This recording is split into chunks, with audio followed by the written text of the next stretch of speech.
October 10th, 2019. Do you guys believe in spirits? Not some hocus pocus that got itself spat up from a cemetery, but a real spirit. A figment of something that knows more than you do. Something to help. I think I saw one tonight, and if this isn't the sort of junk to go on the internet, what is? It's been a rough week, to say the least, so I'm not even really surprised. Quick bio. I'm 38, attend Green River Community College, am working on a degree on electronic media marketing, and my girlfriend just dumped me. Yesterday, actually. I know it's just a phase, but it's still hard to forgive her. So, I did what any reasonable person would do, meaning I drank enough to drown a fish and went out to see if she was walking around outside at 2 o'clock in the morning. Don't judge me too hard. I could barely dodge the sidewalk. At this point, I don't remember a lot. I strolled through the local park in a happy haze of forgetfulness, rediscovering my need to breathe here and there when I put down the bottle. Not the best of times, I suppose, but not the worst.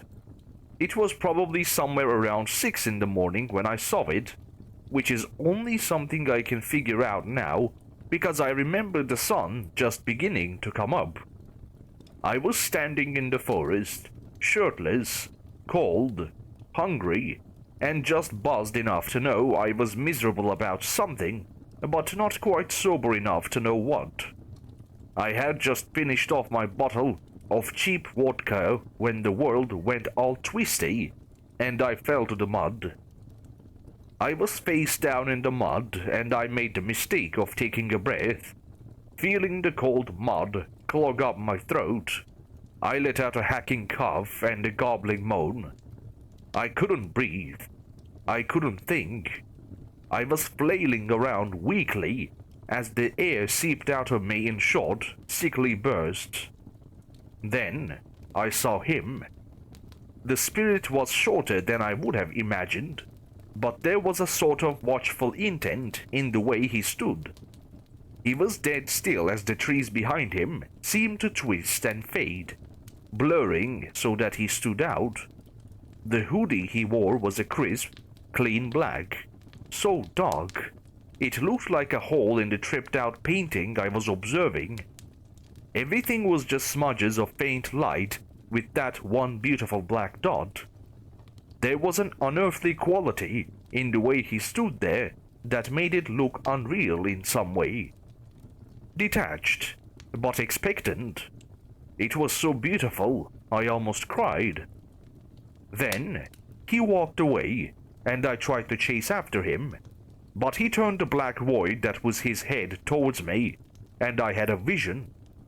Thousands of people with bloodshot eyes and blue skin, and dark rope burns, and swollen lips, and red spots, and scratches over their limp necks as they lay on the floor in some many different places.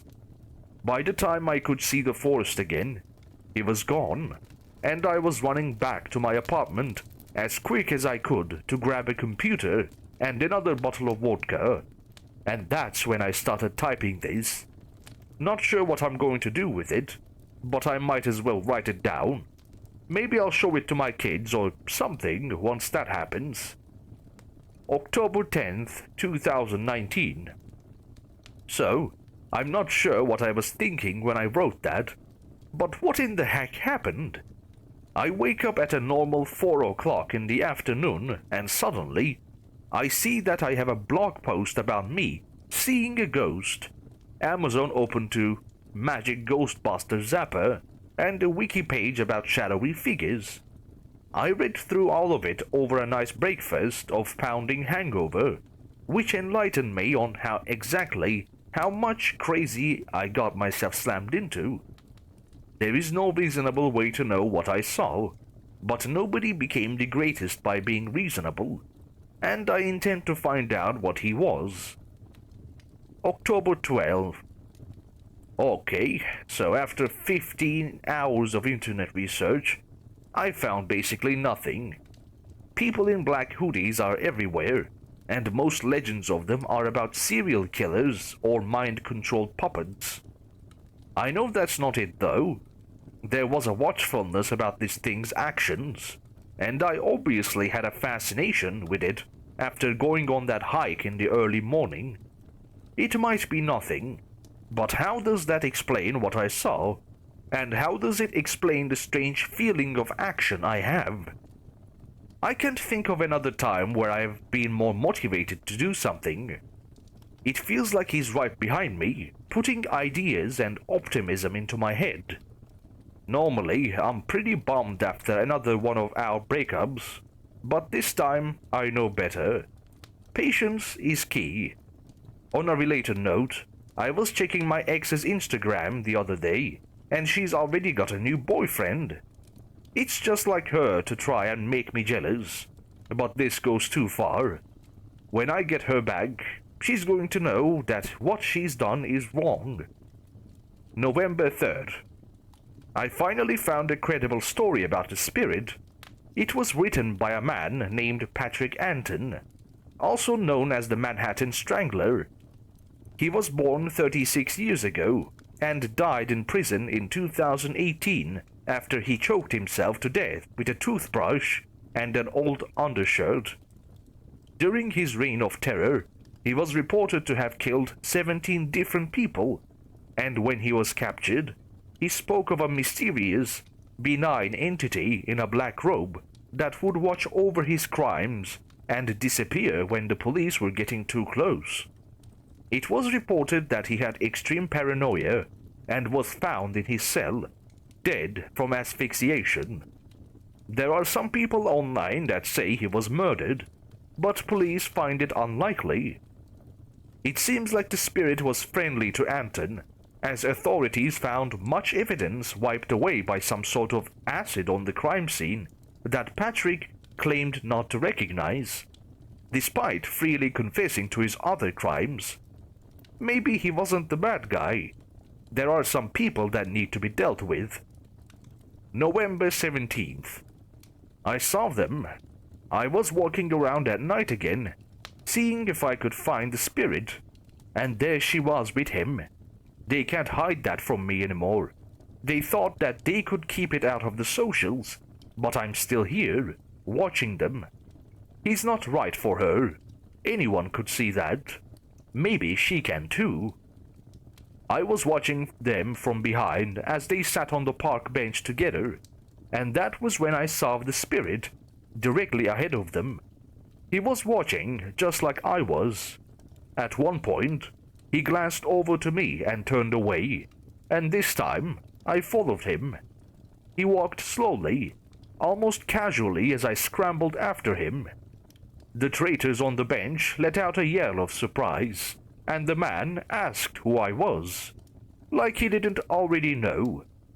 She told him I was just a homeless guy, but I kept running. I ran until my breath gave out and the spirit was still slowly walking away, always a step or two out of reach. I collapsed into the dirt, hacking and coughing until the world went dark, and my hearing turned to mindless fuzz. It didn't even look back. Why didn't it look back?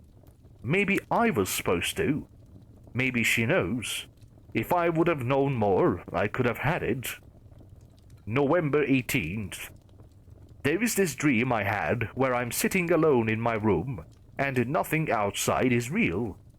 It's just me and this computer, and there's so many people knocking on my door. It's her new boyfriend, and the guy across the hall, and my professors, and my parents, and all the people I used to call friends before me, and her broke up, and they're all just standing there, waiting for me to do something. To act out, or scream, or fight, or do anything.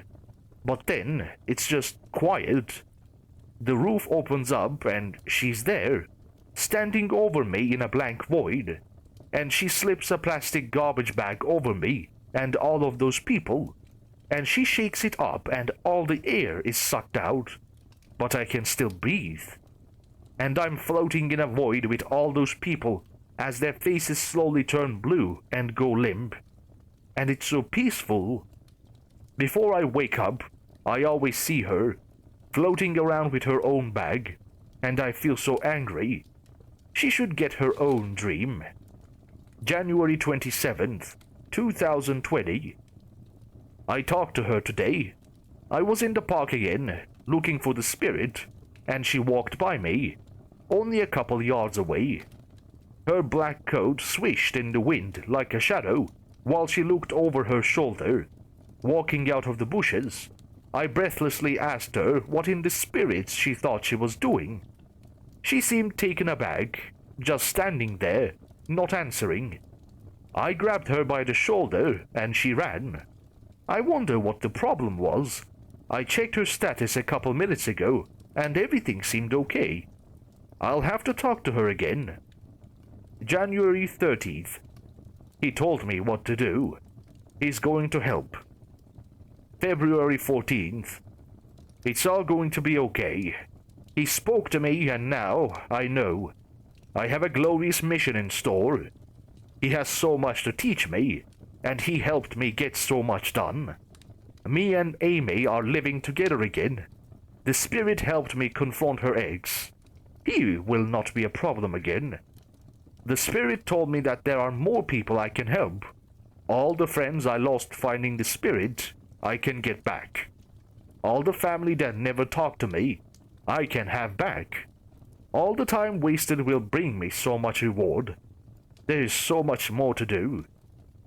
February 27th. They needed to know. She's so proud of me. February 30th. There will be more after me. So many more. I have a purpose. March 5th. I have only a few more to enlighten.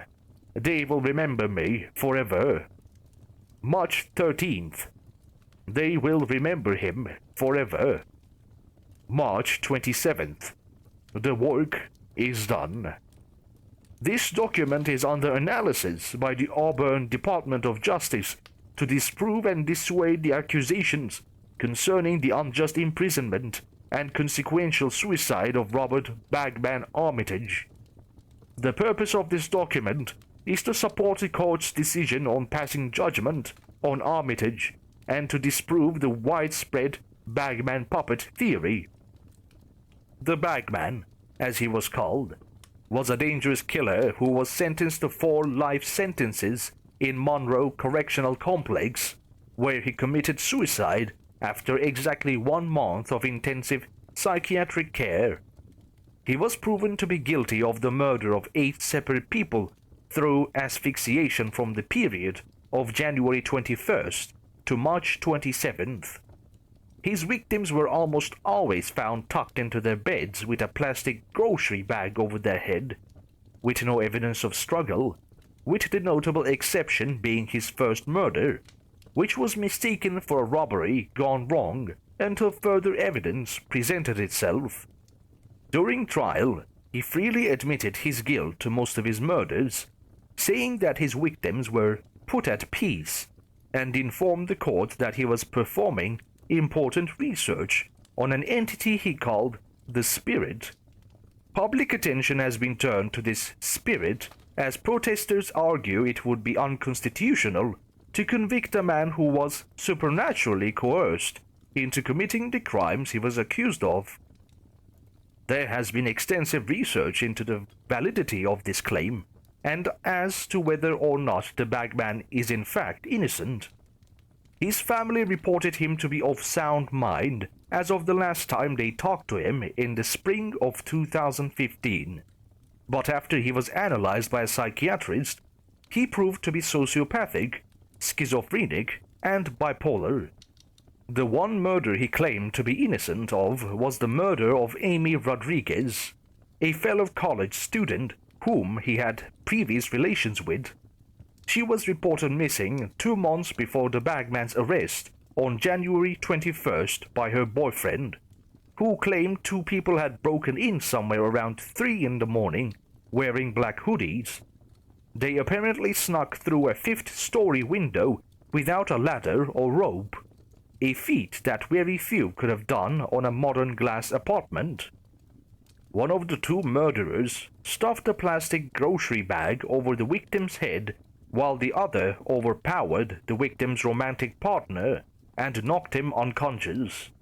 They left no footprints, no fingerprints, and no evidence of their coming. Her corpse was found in his apartment in a black hoodie, and the convicted only told the police officers that came to arrest him that she looks so cute when she's sleeping. The other person who assisted in this first murder is unknown, and the condemned has given no information on his or her identity.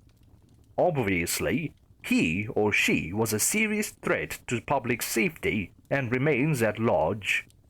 Some groups of people have pointed to this blog as evidence of a conspiracy concerning the Bagman murderers and the existence of some sort of being compelling the actions of Armitage and possibly other similar cases.